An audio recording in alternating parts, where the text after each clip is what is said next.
Hi there, and welcome to the Explaining History podcast. And today I'm going to be talking about the development of the labour movement in the late 19th and early 20th centuries in Great Britain, and particularly the emergence of the Labour Party. A working class movement had been developing since the end of the Napoleonic Wars. One only needs to look at the period of protest between 1815 and 1848. With the development of radical groups such as the Blanketeers, the Luddites, and eventually the development in the late 1830s of the Chartist movement, demanding the adoption of a People's Charter in Great Britain.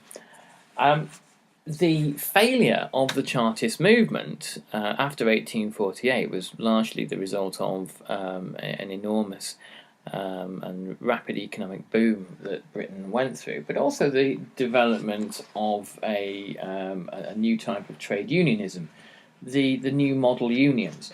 The new model unions were the unions of skilled workers. Skilled workers such as engineers, a great example of new model unionism, if you want to quote it, is the ASE, the Amalgamated Society of Engineers. These were unions who were closed shops really for highly skilled workers, and this is part of the development of a kind of a schism within Britain's working classes between skilled workers and unskilled. And there was less kind of protest, less of an emphasis on strikes and walkouts and lockouts and that sort of thing. And they were really about ensuring the cohesiveness of the profession and the status of skilled workers in terms of pay. They involved the provision of services for members such as illness insurance, sickness insurance, in times of hardship, which were paid for by subscription. So these were, to make an analogy between them and the guilds of the Middle Ages is very clumsy and something that's kind of not quite fitting, but they had more of a kind of a role in protecting and supporting individual crafts than they did thinking in terms of workers' solidarity or a wider working class movement. And they're quite expensive to be members of. So they are prohibitively so for sort of less skilled or unskilled workers don't get to be in them because of the cost and the lack of a trade. They were also the new model unions. They tended to protect skilled workers against other workers. They are not so much a focus of protest against an oppressive managing sort of capitalist class. But they are about keeping the status of skilled workers as part of what would be referred to as labour aristocracy. The second half of the 19th century sees a real transformation in the labour movement. It becomes a far more politicised and class-based set of institutions. Radicals looked upon the new unions as kind of betrayers of the working class. They were there really to look after a small section of the working class, but not the class as itself. And they had really made their peace with the capitalist system and looked to see what skilled workers could get out of it. This is more than understandable in a way. This is how institutions work for their members. You have to wait really till the 1880s for a kind of a new wave of union development. Now, confusingly, the new model unions are developed in the 1850s, and the wave of unionism that develops in the 1880s is new unionism, not to be confused with new model unionism. The new unionism was the development of large unions giant unions which were designed to cater for unskilled workers. These were by their very nature more confrontational. The Dockers Union particularly, certainly in the 1880s and 90s, has a series of confrontations with the owners of docks in London and the South Ports, which are violent, they are confrontational, and they are really quite seminal moments in the labour movement, the strike for the Dockers Tanner. And it's these new unions that have a far more amicable relationship with the various socialist parties and organisations that have existed in and developed in the 1880s. The idea that property should be abolished, that the resources of Great Britain should be put into common ownership, and that capitalism itself is a kind of a monstrous and exploitative concept. These are all ideas that are quite prevalent among the new unions and among the various different socialist organisations that develop. The most prolific one in London by 1881 was Henry Hyndman's Social Democratic Federation. Hyndman was an admirer of Marx. I think Marx probably was vaguely aware of his existence. Hyndman was a member of the gentry who had decided to renounce his title and status and become a member of the revolutionary socialist underground. The Social Democratic Federation advocated a forcible overthrow of the capitalist system, and people like Henry Hyndman were quite well connected in London with the various anarchist emigres from Russia and France and Spain and Italy and across Europe. He never really quite acquires the status of some of the more famous ones, like kind of Enrico Malatesta or any of the disciples of Mikhail Bakunin. But very much, when you read between the lines, Hyndman is very much kind of riding on the coattails of greater figures within the revolutionary left. The democratic left in 1884 sees the development of the Fabian Society. The Fabian Society, named after the Roman general Fabius, who his strategy was to encircle cities and to wear them down gradually. And they believed that that's what they were going to do with capitalism, was to encircle it and gradually wear it down. They were not revolutionaries. These were upper and middle class intellectuals and progressives who believed that a peaceful path to socialism could be had.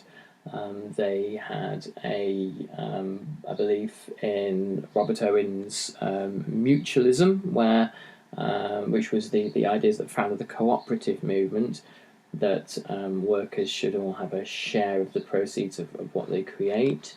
And the leading figures within the Fabian movement were Sidney and Beatrice Webb, of whom I've spoken many times before, George Bernard Shaw, and later people such as H.G. Wells.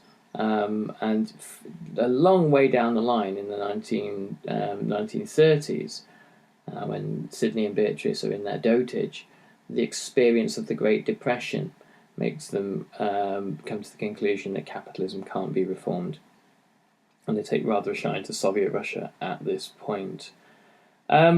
So a great deal of the work of the Fabians was analytical. They did a great deal of social research into trade unions, the condition of the working classes, and they provide an awful lot of the kind of the intellectual underpinning of the labour movement. Sidney Webb writes the Labour Party's constitution. in 1918, particularly with reference to Clause 4, the public ownership of the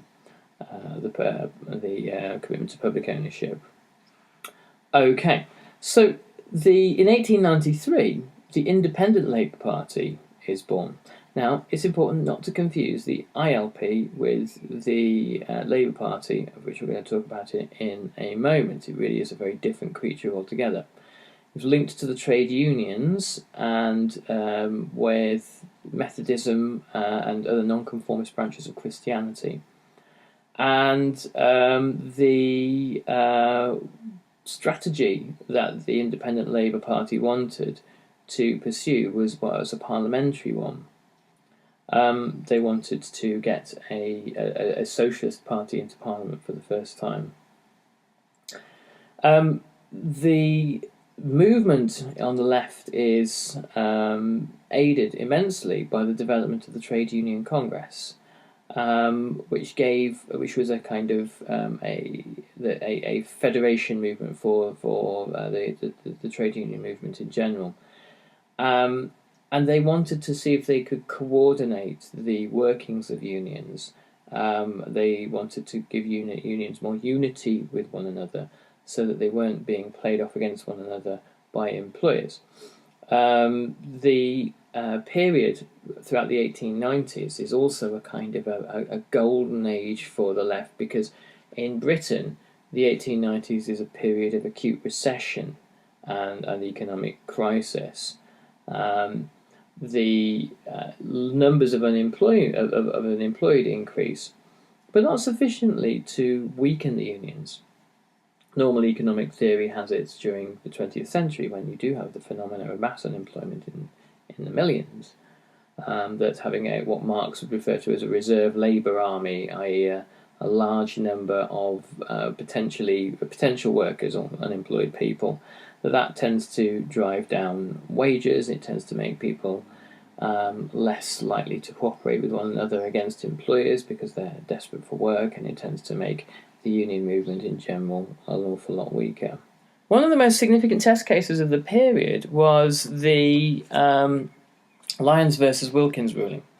J. Lyons and Sons took the Amalgamated Society of Leather Workers to court in 1896, claiming that when the society had gone out on strike, that union pickets, union members standing at the factory gates trying to dissuade other workers from going in, had intimidated workers who wished to go and continue working. Wilkins was the trade union official. Wilkins, in the case, the Lyons versus Wilkins case, was the official who was named in the action, so was seen as chiefly responsible. The judgment basically said that the union was in the wrong, that the workers had a right to work, and the implication was that it was illegal to picket to prevent workers from getting to their jobs. The counsel for the union, the legal representatives of the union, said that in 1875, Disraeli's Trade Union Act had permitted pickets attending in order to obtain and communicate information. And the judges basically said that, well, in this case, there's no difference between simply being there and communicating information, which is on one hand legal, and what you're doing, which is harassment or watching and besetting, as they called it. So this is not lawful, and this has a damaging effect on the union movement. There are, of course, in this period more militant unions anyway, which seem to be able to articulate this deep-seated and often unspoken anger by the unskilled working class, their living conditions. And in 1897, TUC member unions, the TUC by this point is dominated by the new unions, they vote to allow the TUC to become more militant.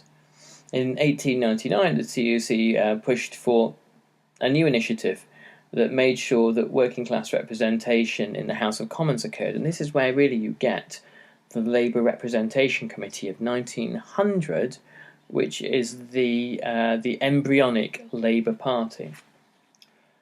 So the Labour Representation Committee draws together the unions, the Independent Labour Party, the Fabians, and Henry Hyman's Social Democrats into an alliance. And this is part of the reason why even now, kind of 116 years on, you have a Labour Party which is, when you look into it, a whole federation of different groups and interests and different takes on what the idea of democratic socialism is meant to be. The Independent Labour Party would be a force within the Labour Representation Committee, but would eventually be forced out overall by the 1930s. In many ways, the Labour Party has been a kind of never-ending civil war for most of its existence. If you look at the ministries of Ramsay MacDonald, the shadow ministries of Hugh Gaitskell, Harold Wilson, James Callaghan, throughout the 1980s, Neil Kinnock and Militant. Tony Blair seemed to have throttled the left in the party, but under the guise of Jeremy Corbyn, it has returned with a vast kind of grassroots membership. So there has been this kind of struggle within the Labour Party throughout most of its existence, on and off. So initially, only two Labour MPs were elected from for the Labour Representation Committee, and this was in 1900. But in 1906, it does an awful lot better. What had happened in the meantime had been the Taff Vale case. In 1900, the Amalgamated Society of Railway Servants and the Railwaymen's Trade Union had gone on strike against the Taff Vale Railway Company here in Wales, which was refusing to recognise the union as the representative of its employees for negotiating pay and conditions. When the union went on strike in August 1900, to force the company to back down, the Taff Vale Company reacted, and they were of the opinion they were good employers, that they hadn't done anything wrong, and therefore that the strike action was malicious, was punitive. The company had, a reasonably good track record of dealing with its workers. It had a pension scheme and reasonably good conditions relative to the times. The High Court grants the Taff Vale Company an injunction against the strike to declare the strike illegal. The union then overturned this injunction. And the question arises throughout the course of the conflict as to whether the union can be held liable if the strike is deemed to be illegal for costs incurred to the company. And if this was the case, then this would have a massive effect on strike action up and down the land. In 1901, the union was sued for losses and was hit with a bill of £23,000 plus costs of £20,000, which virtually bankrupts the union. And the Labour Representation Committee sees on this and they say, well, you've effectively, judicially and economically banned the right to strike. No union can afford it. It's impossible. And the Labour Representation Committee's goal, therefore, in Parliament is now to prevent unions from being sued for losses resulting from strike action. And therefore, the Labour Representation Committee believe that only a significant, large working class party in the House of Commons can have any effect in this at all. that workers' rights will be continue to be overthrown and prorogued whenever this doesn't exist. In 1906, the committee win 29 seats in Parliament, partly through a deal with the Liberals, who they have an electoral pact with. The Liberals, of course, in 1906 win a landslide election and sweep the Conservatives away. And the Liberals begin to really shift towards the question of social reform. A new liberalism emerges away from the old kind of laissez-faire liberalism, and it's all about state intervention and improving the conditions of the poor. And they do this really, like sort of Asquith and Lloyd George do this really because they can feel the popularity of the Labour Party snapping at their heels. In 1910, the Labour Party, as it's now called, returns 40 MPs to Parliament, and they are on the cusp of turning into a significant electoral force. And the second election that year, the Labour Party win another 2 seats, so they win 40. They're at 42. The problem of funding is always a significant issue, but overall there was a apparent upward trajectory in the party's fortunes. But you have to bear in mind the following things. In 1906, there were 29 Labour candidates. There were 2 independent Labour candidates and 21 trade union-sponsored MPs who had previously been Liberals, who joined the party and created, prior to the January election of 1910, a bloc of 52. The January election of 1910 actually sees a decline of 12 MPs for Labour, who fell to 40, and then rose back up into 42 in December 1910. Falling back again due to by-election losses in 1914 to 36 seats. So what does this suggest? Well, first it suggests that liberal social reform was very popular with the working classes, and it also suggests that the relationship that working class people in Great Britain had with the Labour Party wasn't as cut and dry as unconditional support. Very often there were working class people that identified with conservatism, that identified with the Liberals. They looked at these parties, the parties of their social betters, so to speak. There's an immense amount of kind of deference and the admiration of the upper classes that does shape working class attitudes considerably. I think I mentioned previously, looking at Gramsci a few podcasts ago, that there is nothing that Marx in Marx that predicts the possibility of working classes that vote against their own interests. But time and time again, it seems to happen. The Liberal government makes a series of social reforms, not simply as concessions to Labour, but some might argue that that's what was happening here. The Liberal governments were to some extent doing what they thought was genuinely necessary. In some instances, they were making concessions to Labour, and in some instances, they didn't want their Labour to steal their act.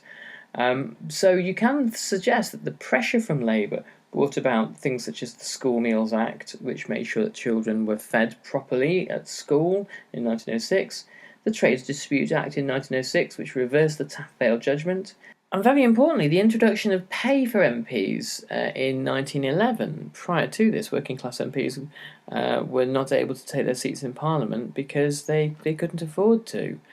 This is one thing that had stymied the Chartists almost a century beforehand. In the final years before the First World War, Labour relations dramatically decline. In 1910, a huge coal strike broke out in South Wales, which led to virtual fighting on the streets in Tonypandy, where there were violent clashes and even one miner was killed. Winston Churchill, as the Home Secretary, sent in the army to deal with the situation. And there was the phenomena of sympathetic strikes by dock workers, which always presented the government with significant challenges because it meant that unions could coordinate to try to bring the government to their knees. In 1914, the Miners' Union, the Railway and Transport Workers' Federation, tried to create a triple alliance of unions to coordinate action together. This was what we would refer to as syndicalism, which was the use of unions really to bring about the overthrow of the capitalist system. And some might argue that the Liberal government itself is spared this crisis by the advent of the First World War. This is obviously the view of George Dangerfield, who famously wrote The Strange Death of Liberal England, and the idea that Liberal England had been given an unnatural stay of life as a result of the First World War. Much of this militancy was not popular with the party itself, who had begun to develop as a parliamentary organisation, and the aspects of the party that were more radical certainly weren't revolutionary, and revolutionary tendencies within the party had been effectively strangled by the eve of the First World War. So there was the militancy presents the party with a difficult situation. They have to appear to be sympathetic, but ultimately they view it as troublesome, dangerous and counterproductive, and a support for the parliamentary system is seen as paramount. Okay, well, I've gone on for long enough. I always tend to do this when I'm talking about the trade unions for some reason. But anyway, if you're a teacher and you're teaching this subject and you want more help, free lesson handouts, materials and stuff to make your classes really go with a bang, get my new newsletter. It's www.outstandinghistory.com/instant-access. Get that, and I'll be sending you free study materials for your classrooms every Monday morning, every Friday night, and you'll like it. So outstandinghistory.com/instant-access. Get that, sign up, and there is an initial gift of 5 free lessons for you. Thanks very much. Bye-bye.